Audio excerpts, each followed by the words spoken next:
দেশে পরপর বিমান দুর্ঘটনায় একদিকে নিহত হচ্ছেন ভারতীয় জওয়ানরা এবং অন্যদিকে সাধারণ নাগরিক। একের পর এক বিমান দুর্ঘটনা ঘটছে ভারতবর্ষে। তার মূল কারণ কি? কিছুদিন আগেই মহড়া চলাকালীন সময় এক বিমান দুর্ঘটনা ঘটেছিল। এয়ারফোর্সের সেই বিমান দুর্ঘটনায় ভারতীয় সেনা জওয়ানকে হারিয়েছিল তাদের পরিবারের লোকজন। এখন ঠিক সুখোই 30 আসামে মহড়া চলাকালীন সময় দুর্ঘটনার কবলে পড়ে, আর তাতে করেই দুজন পাইলটকে হারায় ভারতীয় বায়ুসেনা।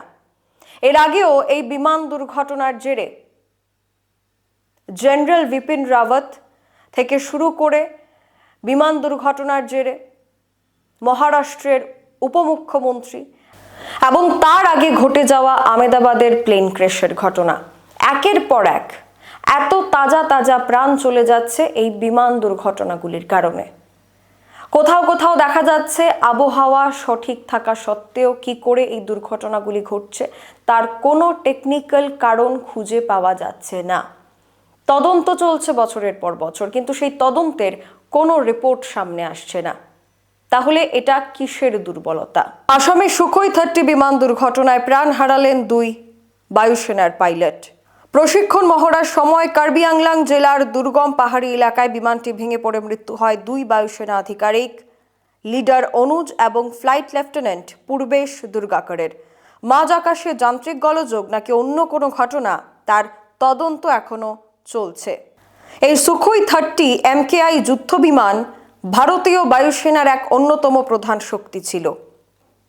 রুশ প্রযুক্তিতে তৈরি এই সুখোই 30 এই অত্যাধুনিক দ্বি-আসন বিশিষ্ট ফাইটার বিমান আকাশ যুদ্ধে অত্যন্ত কার্যকর বলে পরিচিত। ভারতের হিন্দুস্তান এরোনটিক্স লিমিটেড অর্থাৎ HAL সংস্থা দেশেই এই যুদ্ধ বিমান উৎপাদন করে। আর এই ক্ষমতা সম্পন্ন যুদ্ধ বিমানের যান্ত্রিক গোলযোগ হতে পারে তা নিয়ে আশঙ্কা দেখা যাচ্ছে। এই একের পর এক বিমান দুর্ঘটনায় কোনো রিপোর্ট এখনো পর্যন্ত পেশ হয়নি। তবে এই বিমান দুর্ঘটনাগুলির কারণে বায়ুসেনা তাদের শক্তি হারাচ্ছে এবং অন্যদিকে সাধারণ মানুষদের মধ্যেও এক বিভ্রান্ত এবং ভয়ের আবহ বিস্তার করছে। সেখানে দাঁড়িয়ে এই তদন্তের কি রিপোর্ট সামনে আসে সেটাই দেখার। যান্ত্রিক গোলযোগ ছিল নাকি পাইলটদের অসাবধানতা? এখনকার মতো এখানেই শেষ করছি। পরবর্তী আপডেটস দেখতে অবশ্যই চোখ রাখুন সোশ্যাল বাংলার পর্দায়। নমস্কার। আপনার বাইক স্কুটি সার্ভিসিং করানো নিয়ে চিন্তায় রয়েছেন? এখন আর চিন্তার কোনো কারণ নেই। আপনাদের জন্যে আমরা চলে এসেছি রাজা ইঞ্জিনিয়ারিং ওয়ার্কসে। এখানে আধুনিক এবং অত্যাধুনিক যন্ত্রের সাহায্যে অতি যত্ন সহকারে বাইক ও স্কুটি সার্ভিসিং করা হয়, সাথে অতি যত্ন সহকারে ফোম ওয়াশ করা হয়। তাই আজই যোগাযোগ করুন আমাদের ঠিকানায়। প্রযত্নে শান্ত আচার্যি, রাজা engineering works, Mahanamangan road, Agartala, পশ্চিম ত্রিপুরা, পুরাতন মোটর স্ট্যান্ড সংলগ্ন এলাকায়। তাছাড়া যোগাযোগ করুন এই নম্বরে 9615210575 অথবা 8974343388 নম্বরে।